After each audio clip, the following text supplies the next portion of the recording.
Over the past few years, Todd Howard has become a surprisingly controversial figure within the Elder Scrolls community. And I'm sure many of you have seen the memes and the video about all the lies he supposedly made, and while this does seem like it's all in good fun, there is a surprising amount of malice behind a lot of this discussion. And it's really got me wondering about how much of these myths being told about the man are actually accurate, and how much of it has been massively conflated to make him seem like a much worse figurehead than he really is. So we're going to do a bit of a dive into the history of Todd Howard within Bethesda and disprove many of these ridiculous lies being told about the man. Now, if we're gonna get to the bottom of this, we should probably start at the very beginning of Todd Howard's career at Bethesda, all the way back in 1994. He was initially hired as a producer and designer for the Terminator Future Shock, was later moved over to Daggerfall to help finalize that production. And clearly Bethesda was rather impressed with his abilities, because not long after that, they moved him up to the titular game Elder Scrolls Redguard. Now, if you know anything about me, you know I'm actually a massive fan of this game. Sure, it's a bit broken and doesn't work super well on modern systems, but it was a very ambitious game and certainly a bit ahead of its time. Now, this brings us to some of the first critiques we could potentially level against Todd Howard. I mean, after all, the first game he headed was a massive failure. But the reason for this game's failure specifically had significantly less to do with how good this game was and more to do with an incredibly bad prediction about the future of video game hardware. Redguard was built to work with a very specific graphics card known as the Voodoo 2. Now, if you've never heard of the Voodoo graphics card, it's because nobody had it. Now, the reason why Voodoo itself failed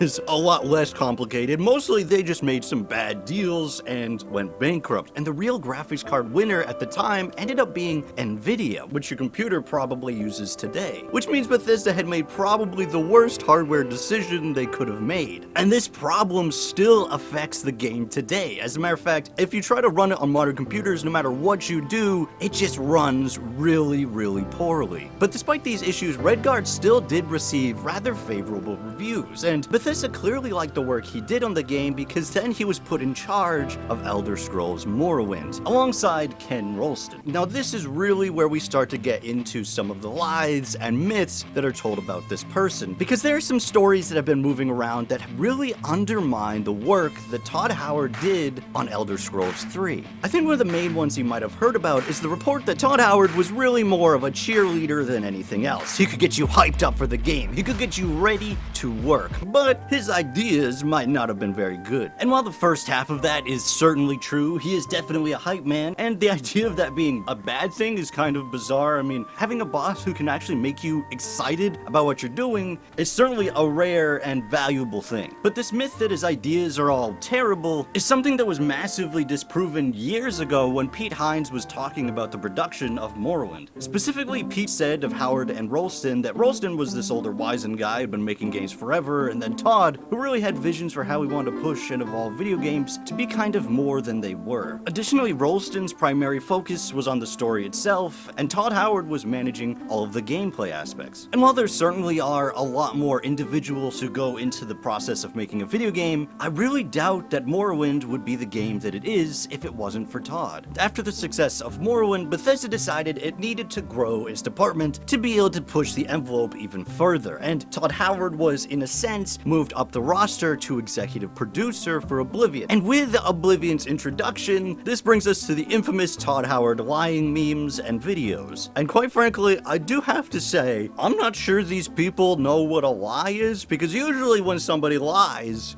they're not telling the truth.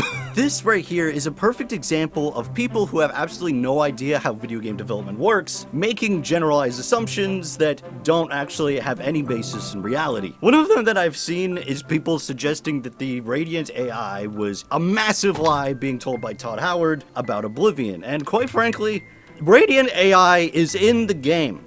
I did a whole video on it. But if you don't understand that, watch that video, because I explain what Radiant AI is and why they ended up limiting its features for the finalized product. Where I also explain why his quote of saying these NPCs are not scripted is also an accurate statement. But the idea that Radiant AI, the name of the program that runs the AI, is some sort of falsification is just dumb. Another supposed lie in that video is when Todd Howard says that the artists have designed over 9,000 different models. Now, I don't actually know which game he was referencing because all of these quotes are taken out of context and applied to something completely unrelated that he wasn't actually talking about. But quite frankly, I see really no reason why that wouldn't be true. Now, I personally am not about to sit down and count every single model that's in any of these games, and I have not found a single person who has also done that, but even if in the finished product there isn't actually 9,000, that doesn't mean that they didn't do it. There are a lot of models that end up getting cut out of the game itself, especially in the case of Oblivion. As we know for a fact, there was a significant chunk of this game that was ended up being deleted from the files just because they couldn't fit it on the Xbox 360 game disc. So,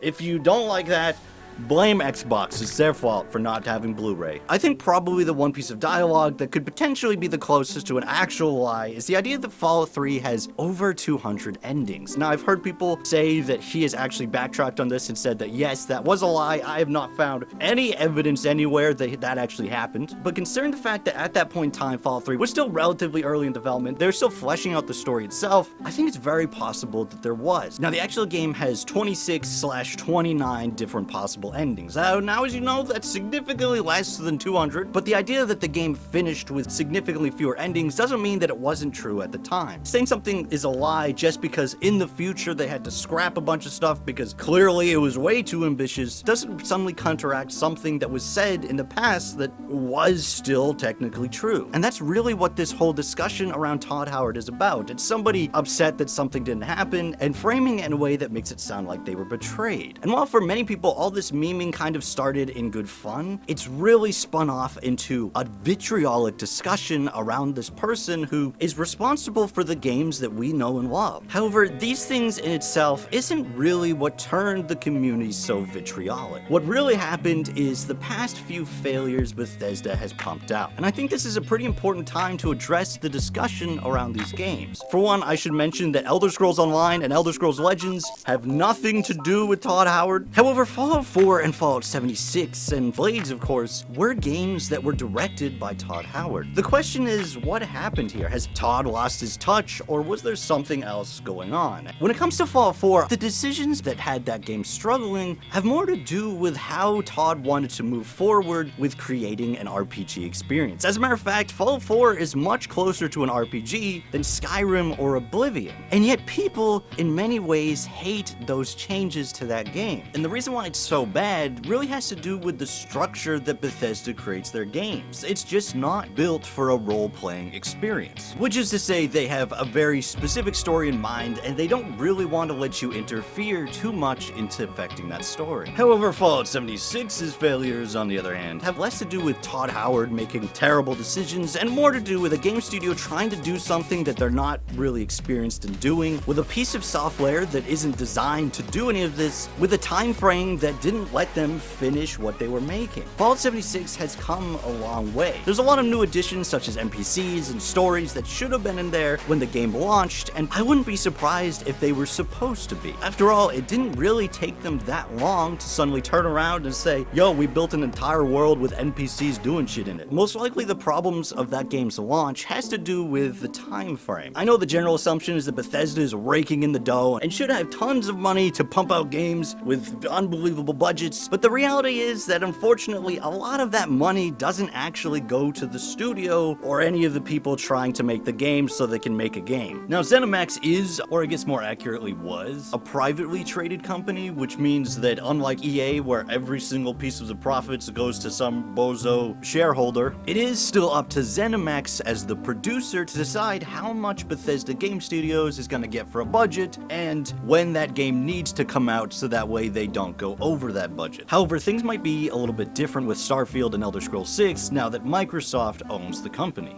Also, and I mean, I think this shouldn't have to be said, but all the pricing models and microtransactions and all that stuff, it's not decided by Todd Howard, it's decided by some budget team or some bunch of people who figure out what's the best profit margin they can make that'll be profitable. And it's very likely that that $20 piece of armor in Fallout 76 is so overpriced so that way they can fund the budget to make Elder Scrolls 6 and Starfield the game they they actually want it to be. Hopefully. I mean, this is conjecture. With that said, don't go try and harass the budgeting people, because the whole point of this video was to point out that harassing people and hating people for them just doing their job is stupid. I hope you learned something new about Todd Howard today, as well as video game development a little bit, and also I just wanted to point out this other lie that I just noticed, that the Radiant quests in Skyrim. What is the lie? They're there. You can do them. All because they suck doesn't mean they don't exist.